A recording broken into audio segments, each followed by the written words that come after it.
Hi friends, ಎಲ್ಲರಿಗೂ ನಮಸ್ಕಾರ. ರವಿಚಂದ್ರಿಕಾ ಕಿಚನ್ಗೆ ಸ್ವಾಗತ.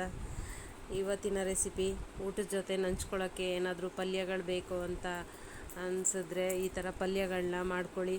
ತುಂಬಾ ಚೆನ್ನಾಗಿರುತ್ತೆ ಈ ಥರ ಫ್ರೈ ಮಾಡಿದ್ರೆ ಸಿಂಪಲ್ಲಾಗಿ. ಬನ್ನಿ ಇವತ್ತು ಬೆಂಡೆಕಾಯಿ ಮತ್ತು ಆಲೂಗೆಡ್ಡೆಯಿಂದ ಯಾವ ರೀತಿ ಫ್ರೈನ ಮಾಡೋದು ನಾನು ಇವತ್ತಿನ ವೀಡಿಯೋದಲ್ಲಿ ತಿಳಿಸ್ಕೊಡ್ತಾ ಇದ್ದೀನಿ. ತುಂಬ ಟೇಸ್ಟಿಯಾಗಿ ರುಚಿಯಾಗಿರುತ್ತೆ, ತಿನ್ನೋದಕ್ಕೆ ಸಖತ್ತಾಗಿರುತ್ತೆ. ತಿಳಿಸಾರು ಅಂಥವೆಲ್ಲ ದಾಲ್ ಅಂಥದ್ದೆಲ್ಲ ಮಾಡಿಕೊಂಡಾಗ ಈ ಥರ ಪಲ್ಯಗಳನ್ನ ಮಾಡಿಕೊಂಡು ಸೈಡ್ಗೆ ತಿಂತಾಯಿದ್ರೆ ಸಖತ್ತಾಗಿರುತ್ತೆ. ಇವಾಗ ನಾನು ಬೆಂಡೆಕಾಯಿ ಫ್ರೈನ ಮಾಡೋದಕ್ಕೆ ಒಂದು ಬಾಣಲಿನ ತೊಗೊಂಡು ಅದಕ್ಕೆ ಸ್ವಲ್ಪ ಜೀರಿಗೆ ಹಾಕ್ಕೊಂಡು ಬೆಂಡೆಕಾಯಿನ ಮತ್ತು ಆಲೂಗೆಡ್ಡೆನ ಈ ಥರ ಕಟ್ ಮಾಡ್ಕೊಂಡಿದ್ದೀನಿ ಚಿಕ್ಕ ಚಿಕ್ಕದಾಗಿ. ಇವಾಗ ಇದನ್ನು ಫ್ರೈ ಮಾಡೋಣ.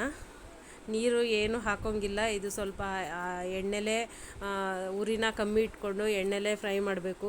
ಒಂದು 5-10 ನಿಮಿಷದಲ್ಲೆಲ್ಲ ಪಲ್ಯ ರೆಡಿ ಆಗುತ್ತೆ, ಚೆನ್ನಾಗಿರುತ್ತೆ. ನೋಡಿ ಈ ಥರ ತಳ ಹತ್ತದಂಗೆ ಬಿಡ್ದಂಗೆ ಕೈ ಆಡಿಸ್ತಾನೆ ಇರಬೇಕು.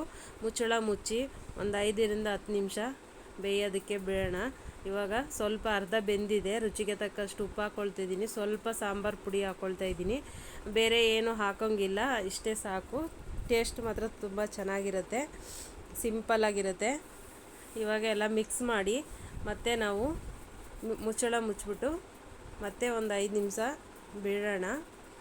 ನೋಡಿ ಅರ್ಧ ಬೆಂದಿದೆ. ಇವಾಗ ಪಲ್ಯ ರೆಡಿಯಾಗಿದೆ. ಯಾರೆಲ್ಲ ನನ್ನ ಚಾನಲ್ನ ಸಬ್ಸ್ಕ್ರೈಬ್ ಮಾಡದೆ ನೋಡ್ತಾ ಇದ್ದೀರಾ ಸಬ್ಸ್ಕ್ರೈಬ್ ಮಾಡ್ಕೊಳ್ಳಿ, ಲೈಕ್ ಮಾಡಿ, ಶೇರ್ ಮಾಡಿ.